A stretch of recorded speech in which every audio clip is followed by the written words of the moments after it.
nañ nes def ba aada ak cosaan gën a gis sa boppam ci mbiru xarala yu yees yi rawatina réseaux sociaux yi loolu ñu fas yéene waxtaanee ci rubrique aada ak cosaan ñu ci ànd ak Ndiaké Mbaye comme tous les mercredis Ndiaké maa ngi lay nuyu. maa ngi lay fay très belle ce matin sa vert rouge baax na. mais yaa ma dàkk comme toujours madame Mbaye.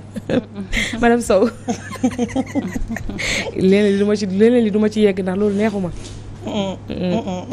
neexuma. yéen nee na ñu sérieux woon mbir ñu sérieux Aïcha bu dugg foofu. waaw kon dugguma fa ca ñu dem ziar naa la bu baax. maa ngi lay delloo ziar Aïcha. ginnaaw ba ma la nuyu ñi ma bokkal plateau bi Seydina ak Salma. di nuyu sama invité di ko masawu ci taw bi ndax mu ngi taw ba léegi. yëkkati sa micro tuuti. voilà micro bi. voilà bokkut ak zéro instant. waaw sama invité de dafa bravé ndox mi nag ñëw. moo dem ngi tappale rek. yi génn fu ne. waaw Aïcha tey nag li ñu nar a waxtaanee mooy réseaux sociaux yi ak la culture. effectivement di sujet bu am importance torop. sujet bi nag buñ ciy dugg dañuy interroger histoire. parce que Léopold Sédar Senghor nekkoon njiital réewu Sénégal mais nekk tamit homme de culture dafa faraloon di wax ne nul ne peut toucher ma culture. te maanaam kuy yàq culture rek dafa mel ni yàq nga réew. wante nag dañu nekk ci 21e siècle. 21e siècle muy avancement yoo xam ne xarala yu yees yi daf cee ñëw. moo tax nag te mu am solo loolu. ci wàllum culture. parce que ñu ngi koy utiliser ngir mën a fësal ngir mën a def yeneen ak yeneen. wante nit ñi nag dañu faral di gis liñ ciy gën a gis mooy inconvénients yi. moo tax tey. waaw ñu bëgg amal waxtaan ak kii di Mouhamadou Moustapha Ndiaye moom nag nekk koo xam ne dafay gëstu loolu ci wàllum naka la ñuy boolee culture ak xarala yu yees yi. waaw balaa ñuy commencer waxtaan ak moom dañuy ànd ak Serigne Aliou Keita mu may ñu élément bi. nañ ko dalal ba pare dellu si nañ ko dalal ba pare. Mouhamadou Moustapha Ndiaye ñuy fàttali ne moom mooy njiital réseau des managers professionnels d'artistes africains et promoteur du salon Sénégal Musique Digitale monsieur Ndiaye ñu ngi lay nuyu bu baax a baax di la dalal ci plateau Réveil. Merci pour l'invitation, merci à vous. Bonjour aux téléspectateurs. di kontaan ci nekk fii malgré taw bi mais on était obligé d'être là. Vraiment di remercier aussi Ndiack ci invitation bi. jaajëfal la bu baax a baax parce que c'était pas facile vraiment de quitter pour ñëw fi nga xam ne moom moo di Walf mais ñu ngi lay jaajëfal bu baax a baax ci sa teewaay Ndiacké kon ñu bàyyi la nga daal di jël sa élément. waaw ñu ànd ak Serigne Aliou Keita jël élément bi dellusiwaat ci plateau bi Aïcha. am na si lu mu baax am na si lu mu bon waaw si lu mu baax nag loolu dañ ciy wax avant dañ ciy ñaan mu am avancement bu baax mais am na si ñoo xam ne dañ siy bëgg a dund loo xam ne loolu du dunduñu Sénégal parce que Sénégal xamul loolu des fois dañuy jël yëfu réewu jàmbur bu ko indi suñu dëkk. aada ak cosaan dafa doon loo xamante ne vraiment dañ ko war a sàmm ndax am na yoo xamante ne valeur yoo xamante ne dañ ko war a garder les réseaux sociaux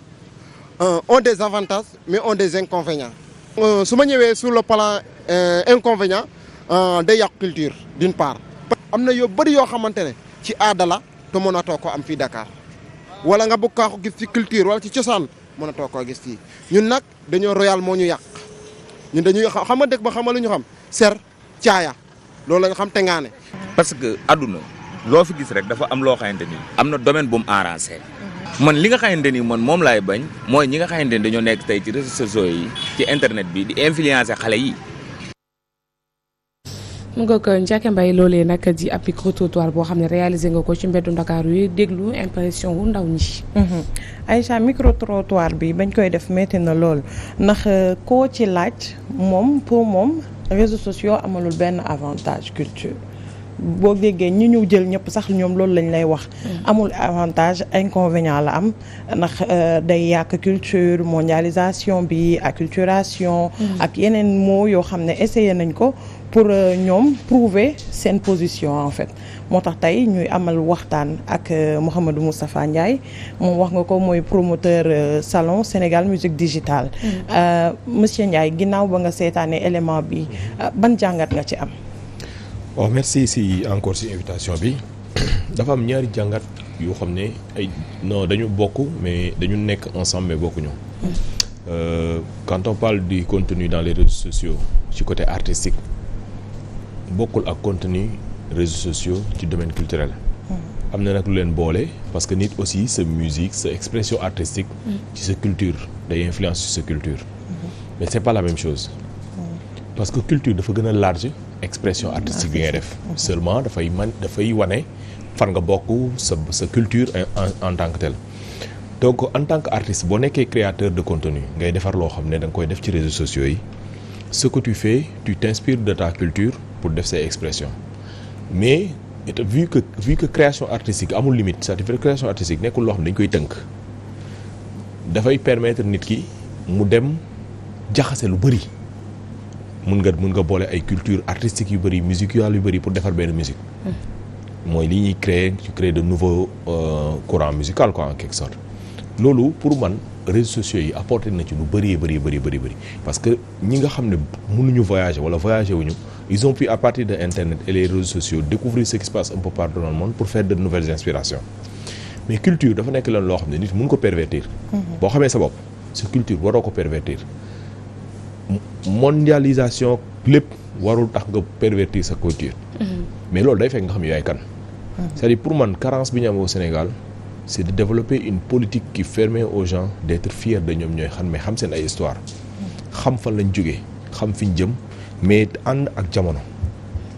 loolu daf fi manqué c'est aussi simple que ça aujourd'hui une personne peut être même plus fière d'un Américain qu'un Sénégalais qui fait la même chose dans ce monde alors que dëkk yooyu ak lu mu munti doon seen culture bi leen di représenter dans le monde dañ koy protéger pourtant dañuy am si ñoom ñoo xam dañuy saay yu rëy mais dañ leen di protéger après nag fi ñuy séq ak ñoom li ñu war def ak ñoom dañ ko def ak ñoom mais dans le monde dañuy défendre seen ay artistes dañuy défendre seen ay personnels dañuy défendre ñi nga xam ne dañuy représenter seen jëmm ak seen aada aujourd'hui par exemple noonu lay jox exemple boo xam ne man dafa bokk ci li may écœuré aujourd'hui nettali dafa yomb Sénégalais yi ndax réseaux sociaux tout ce qui se passe ci biir kër yi da nga koy gis ci mbedd mi li nekk ci biir kër sëy yi da nga koy gis ci mbedd mi alors que loolu suñu culture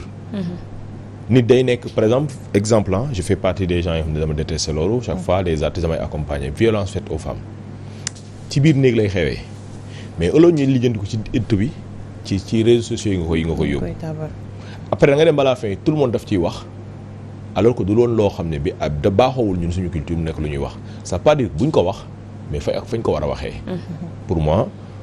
nit warul dëkk ci benn kër famille lëmm ñu ne mënuñu lijjanti koo xam ne dafay violenter sa femme loolu man mënuma gëm loolu quoi lu tax inconvénients yi gën a fës parce que juste les gens savent pas utiliser internet on les éduque pas à utiliser internet gis nga c'est une force incommensurable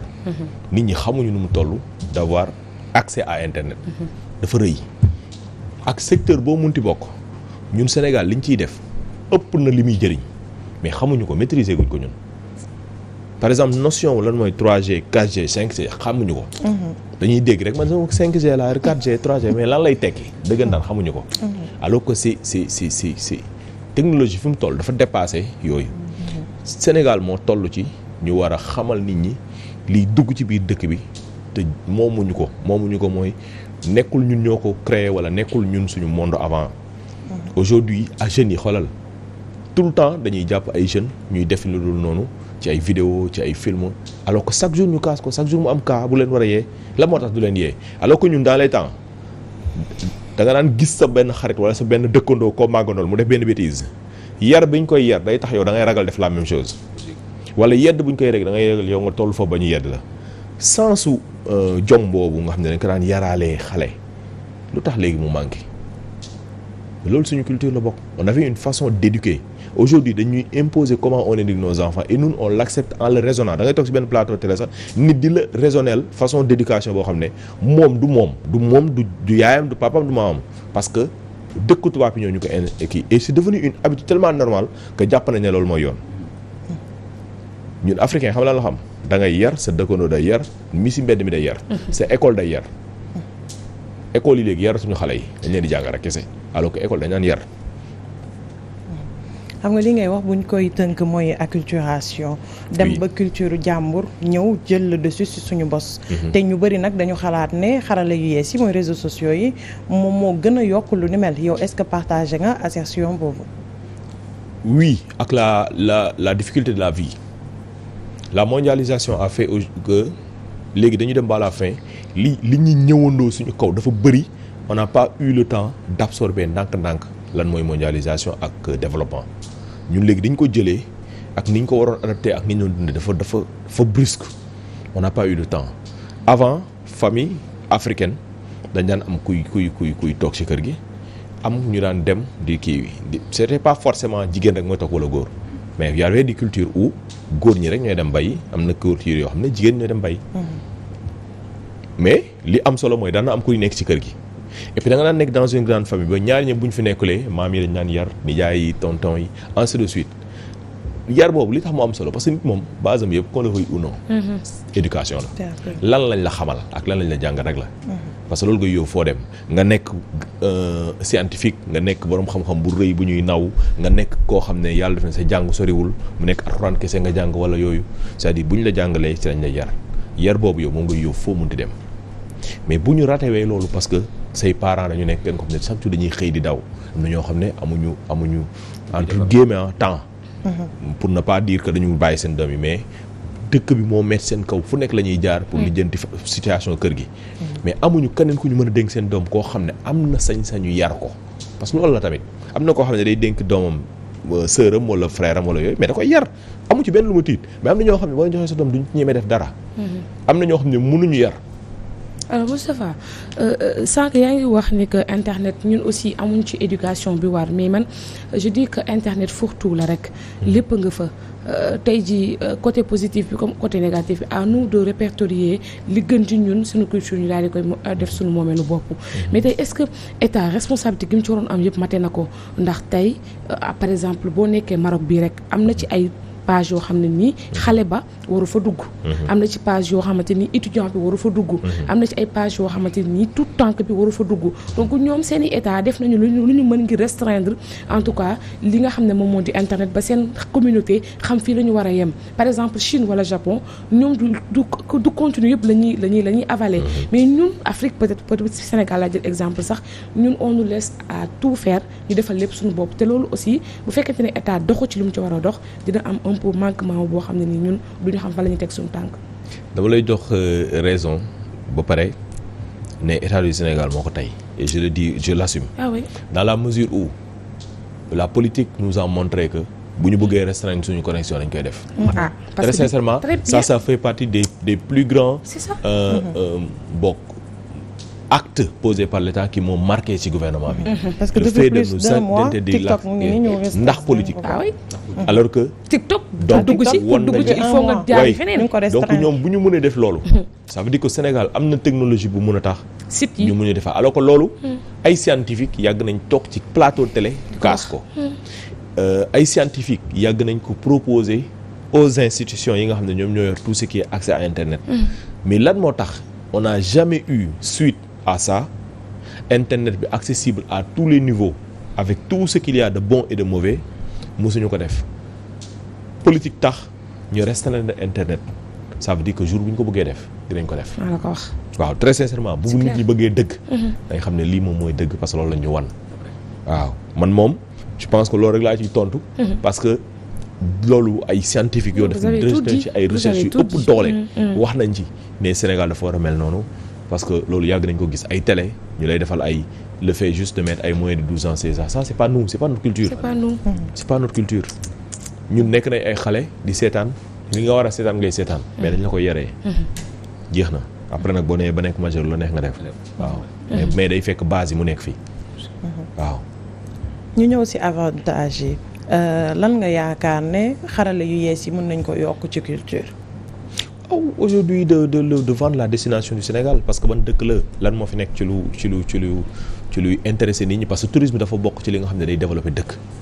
dëkk yi fi gën a dox ñun ñëpp tey bu ñu xéwale woon tey am na ay dëkk yu ñu bëgg dem mais dëkk yooyu ñu bëgg dem yow boo xoolee baax tourisme moo tax ñu xam leen culture moo tax ñu xam leen da ngay bëgg dem Maroc c'est parce que dañ lay jaay un peu ce truc islamique convivial leur couscous. Il y a pas mal de choses yoo xam ne seen kii jàllaabe yi ça marque leur pays. nga dem ay Chine am na loo xam ne yow moom ngay njëkk a gis seen culture seen bâtiment seen seen façon solin yooyu yëpp daf lay inspiré ba nga xam ne da nga naan dëkk bi bëgg naa fa dem ay États-Unis seen puissance la ñu jaay dans le monde nga dem ay dëkk yu mel ni France seen restaurant seen ay hôtel seen ay rafetaay dëkk bu ne dafa am benn affaire boo xam ne bu la neexee rek am na lu tax am na lu mu la influencé mais loolu mooy culture ñun tey loolu ñu am tey bëri na dëkk yoo xam ne am nañ ko mais force buñ ko koy joxee bañ dëkk yi ñëpp di fi am envie ñëw coût économique tourisme bi gën a yokku parce que Sénégal destination sénégalaise boobu ñu wax lu mën a nekkal parce que Sénégal bëri na ay endroits seulement nag je fais aussi le plaidoyer que état du Sénégal aussi gën a renforcer ces espaces parce que c'est de moins en moins beau intéressant bien entretenu les espaces culturels ay tubaab dafay ñëw ba pare tuuti potentiel touristique bi ñu am dafa tuuti xoola dem hôtel la ñu yóbbu la ay places yu souvenir ay kii monument de la Renaissance île du Saloum Cap Skirring c'est-à-dire espace yi dafa tuuti alors que li ñu mën a exploiter dafa bëri Gorée yooyu la quoi c'est des espaces yoo xam ne c'est resté dans notre tête ñun ñëpp si lañ nekk alors que li fi nekk ñu mën ko wane dafa bëri nit war na fi mën a ñëw dem Joal tellement d'histoire là-bas nit war na fi mën a dem ay dem ay Saint-Louis mais découvrir autre chose que juste les belles bâtiments ainsi de suite parce que dëkk boo dem am na histoire boo xam ne bokk na ci li ñu tënk ñun xam nga loolu yëpp buñ ko defee nit mën na fi ñëw def tuuru dëkk Sénégal yëpp dëkk bu ne ñu développé loo xam ne touristiquement parlant dafay intéressant parce que boo demee ci historiens yi nga xam ne dañuy expliquer histoire mën nañ la wax lan mooy Thiès dëkk bi nan lañ koy defee wax la fa ay borom nit yoo xam ne c'est leur histoire ñu créé fa nag loo xam ne loolu day symboliser histoire boobu yëpp nga xam ne forcément boo demee tourisme da ngay am envie dem fa yow da ngay am envie ànd ak sa doom foofu pour dem jàng ainsi de suite mais yooyu yëpp dañ ko war defar mais c'est pas évident.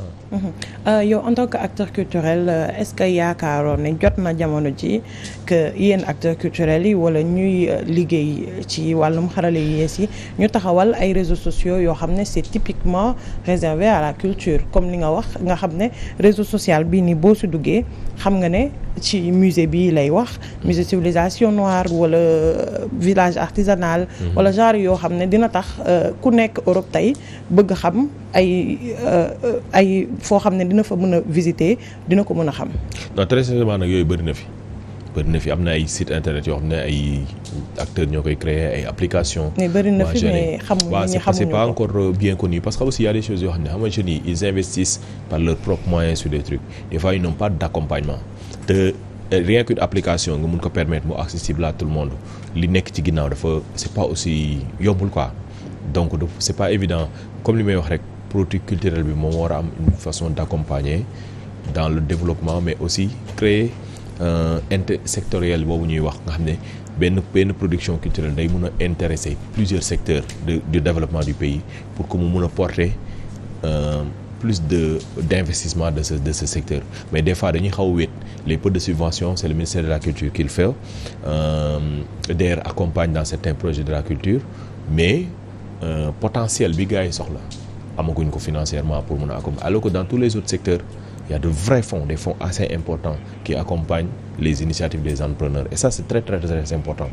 mais je pense que lépp tamit ay dox ay jéego la rek peut-être que développement moo mel noonu du lépp moom mooy sotteelu mais man moom sama combat c'est de voir que le secteur de la culture dem ba bokk sur les plus grandes priorités du président de la République bi toog pour la raison pour laquelle je le dis c'est pas parce que nit ñi perception wu culture fecc la ak way c'est pas des gens c'est pas un secteur intéressant alors que différence ñun suñu secteur mooy secteur la boo xam ne moom day porter yeneen secteurs yi alors que les autres secteurs portent pas les autres pas forcément la culture fu mu développé wu tourisme day développé wu transport day développé wu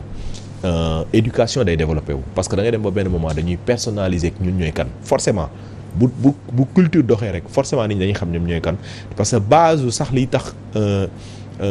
éducation di développé wu day mujj dépendre de ñun ñooy ñan et on commence à nous donner des programmes scolaires des programmes universitaires des programmes qui ressemblent à notre identité et ça Sénégal aussi dafa am jéego bu mu ci war a dox ci révolution yi di ñëw nii ñu dem parce que cette nouvelle génération de jeunesse da ngay gis ne léegi ils comprennent ñoom ñooy kan d'une autre manière par rapport ak les précédentes et tout ça entre autres mu day aider à l'économie d'un pays. si benn waxtaan boo amaloon ak sunu ay naataango yu nekk Sud Quotidien waxoon nga ne acteurs culturels yi yu nekk ci Sénégal xamuñu solo ci réseaux sociaux yi xamuñu lu ñu mën a tirer ci réseaux sociaux yi lu tax nga amaloon yooyu kàddu. waaw mooy comme li ma wax sànq rek c'est-à-dire y a un potentiel tellement fort boo xam ne ñoom kiiwuñu ko quoi bàyyiwuñ ci xel par exemple dama lay joxaat beneen exemple aujourd'hui da ngay gis acteurs culturels yi dañuy nekk tout le temps à la quête des télé. sama clip bi dawul fii dama soxla émission bi dama soxla yi mais artistes yi nga xam ne dañu comprendre lan mooy réseaux sociaux yi demuñu foofu. parce que les réseaux sociaux aujourd'hui nous permettent de faire notre communication tout seul. Aujourd'hui il y a beaucoup d'artistes dans le monde quand ils donnent une information yi wooteetuñu conférence de presse dañuy jël l'information ils le mettent sur leur page on va les récupérer audience boobu yow ngay ut di ut ci télé yi quand tu travailles régulièrement sur ta page da ngay am lépp ba nga xam ne télé yi léegi li ñu lay doyee mooy contenu par exemple quand ils veulent faire un live quand ils veulent t'inviter si benn affaire ainsi de suite comme plateau nga ñëw nga participer si benn affaire wala benn actualité am nga jox sa avis mais ce n'est plus pour di daw ci ay génne naa benn single bu bees génne naa benn affaire pas forcément parce que aujourd'hui réseaux sociaux yi daf koy def réseaux sociaux yi aussi dafay permettre un acteur de pouvoir participer au développement de son pays ak li muy créer parallèlement da nga dañu am fondation association ainsi de suite les réseaux sociaux peuvent te permettre de montrer tout ce que tu fais et c'est gratuit. La seule chose qu'il faut avoir un bon spécialiste parce que il s'agit pas juste de mettre un contenu dafa am nu ñuy defee du dugal nu ñu koy dugalee nu ñu koy gérer nu ñu koy administrer loolu moo tax ñuy wax community manager wala manager digital parce que ñoom ñoo xarañ ci côté boobu mais quand tu as des compétences et que tu le fais ça t'apporte tout le temps des choses. Artiste boo concentré wu sur ta page xam comment on fait t'as même pas besoin d'un autre média t'as besoin de personne pour faire ton audience maintenant nag économiser l'audience c'est pas la même chose que am audience. Ça c'est de l'expertise boo xam ne dafa am ñu koy def. surtout expertise boobu gis nañ na léegi ñoom Aïcha ñoom Salma léegi ñëpp a bëgg a doon ay influenceurs xale yëpp a ngi ci réseaux sociaux yi bëgg a doon influenceur. yow en tant que manager naka nga gisee loolu. Moi je dis juste que aujourd'hui dafa bokk ci li ñuy woowee les nouveaux métiers dans le monde. Aujourd'hui nekk influenceur liggéey la mais il faut nga def ko liggéey. dafa am ñoo xam ne dañuy fo. dafa am ñoo xam ne excusez-moi dañu am temps bu ñu deful dara rek. liggéey nañ ba wàcc defuñu dara toog ci kii am ñoo xam ne coup de sortie am billet d'avion am lii am opportunité rencontrer star lañ koy def mais gis nga loo deful liggéey moom du la may xaalis. quand ji xaalis je parle nag de xaalis xam nga Sénégal dañuy am 100 000 seen poche Sénégal dañu am xaalis mooy li kii di wax ku yàq ku xeebuñu seen noos ñoom Sénégal moom dëkk bu neex a defar la moo tax ñun bu ñu amee les bons dirigeants rek dëkk bu neex la parce que am na fi ñoo xam ne ñoom bu ñu amee dara lu nekk seen poche jeex na mais pour revenir un peu au truc c'est-à-dire il faut que les gens sachent de quoi on parle quand tu es influenceur tu influences et tu peux être n'importe qui toutes les personnes yi nga xam ne ils ont de l'audience bu ñu waxee ñu dégg leen rek dañuy influencer. mais est-ce que ñëpp mën nañu influencer tamit. ak nooy influencer. oui de toute manière nit ku nekk tu te reconnais des personnes yi ngay déglu. man par exemple man moom TikTok du sama yëf. parce que la ma fay gis pour man c'est plus du détente. de la détente. nit ñi dañuy relax ko foofu quoi. alors que y a les autres réseaux sociaux je suis très bien dans l'aise man personnellement laa wax na. Je fais pas de vidéos sur TikTok parce que c'est pas les trucs yoo xam ne bon waaw pour loolu quoi pour moi c'est pas le réseau social où je me sens le mieux à l'aise man. mais je suis des fois ma dugg si mais li may gis foofu man influencé wu ma man. parce que man j'aime bien des choses sérieuses aussi mais il y a des choses yoo xam ne nit ñi foofu la ñuy gisee seen bànneex. li si am solo mooy chacun peut utiliser les réseaux sociaux à bon escient mais chaque réseau social a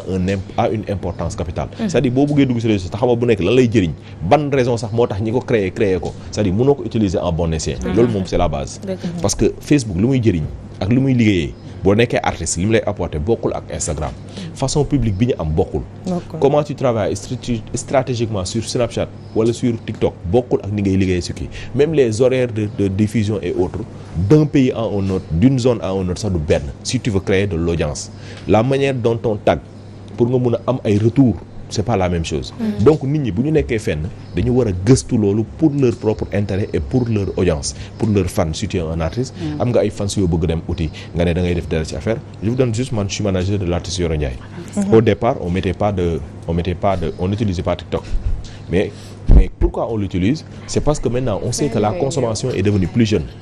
Maintenant, qu'est-ce qu'on va faire là-bas? Moi, c'est les moments où on est en détente, en studio, où on fait des trucs, yoo xam ne dafay intéresser waa TikTok. parce que foofu lañ nekk moment yi ngay répéter c'est de l'ambiance parce que foofu pour ambiance la. boo fa defee affaire yu série kenn du la déglu. ñi ñuy seetaan foofu yëpp moo tax ñun dañ lañ fay def partie yi ñuy répéter partie yi ñuy def ay musique en studio et tout ça mais quand on est par exemple ñuy jouer ñuy filmer direct kenn du ko def TikTok. quand on filme là-bas des trucs moment soirée yi nga xam ne dañ koy def Instagram lañ koy def wala ñu def ko Facebook. parce que foofu le public bi nga xam ne moo gën a sérieux nekk. donc ainsi de suite il faut savoir ce qu'on veut faire au moment où on veut le faire. Salma mu ngi ci bëggoon jabaxal lu liggéey parce que temps bi jeex na mais bon dafa wax lu am solo parce que ñoom liveurs yi waxtu wi xoj nañu mais par exemple da ngay gis ku tëb rek bëgg a live te xam nga man nag dama meilleur man damay live yu neex sama page di nuyuwaale sama communauté au passage gis Salma di live di ci joxe information parce que ni ma koy defee man xam naa ni tuuti na ayib rek nga